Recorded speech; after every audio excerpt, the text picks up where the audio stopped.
tell you what's a pisser of a pet peeve of mine, and I have many of them, like people that use the word loose when they mean the word lose. I mean, how can you lose fat? Loose fat would be fat that just flobs onto the floor in chunks and then rolls down the hill.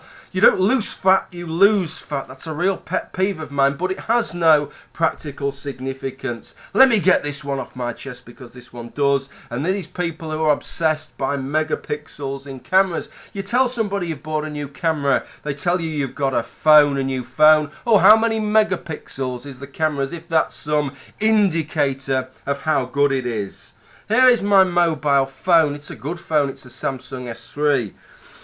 It's got an 8 megapixel camera. Here is my camera. It's a bridge camera. It's an Olympus XZ1. It's got a 10 megapixel camera. Now, does anybody think that the difference between these two cameras is the difference between 8 megapixels and 10 megapixels? Well, if you do, I'd ask you to stop watching now and go and kill yourself because you're too stupid to carry on existing within the rest of the human race.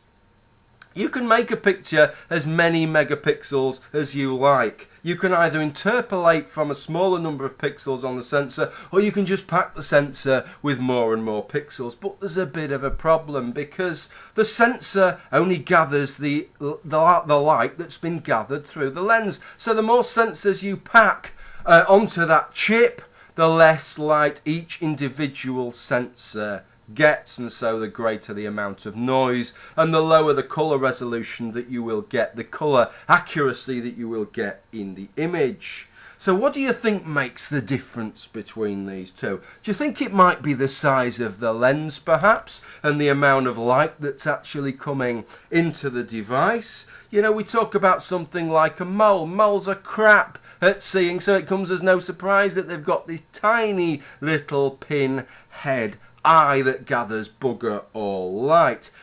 A mobile phone camera gathers pretty much bugger all light, and it's splitting that light, in this case 8 million ways. Why is it splitting the light 8 million ways? Because people are obsessed with how many fucking megapixels, how many millions of pixels the image will produce. It doesn't matter how crap that image is, as long as there's lots of pixels of crap.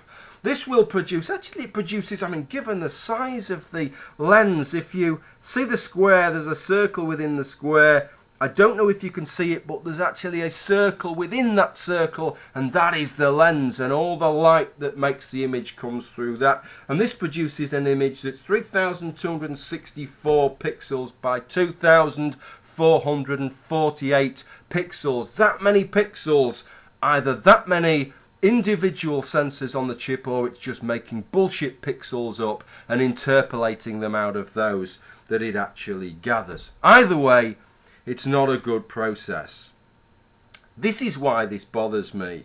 Devices such as this, and I'm not just picking on the Samsung Galaxy S3, all of them would benefit from being a lower number of pixels, maybe about 3 or 4 megapixels, 3 or 4 million pixels. I would have thought would be probably about where you'd want to be. It'd still give you a good size image, but it would give you a better image. It's interesting, we talked about bridge cameras. Canon had a bridge camera the other year, and their newer version, they lowered the number of pixels down from 12 million, I think it was, down to 10 million. They did that for this very reason. By reducing the number of pixels on the sensor, they could increase the size of each individual sensor on the chip there.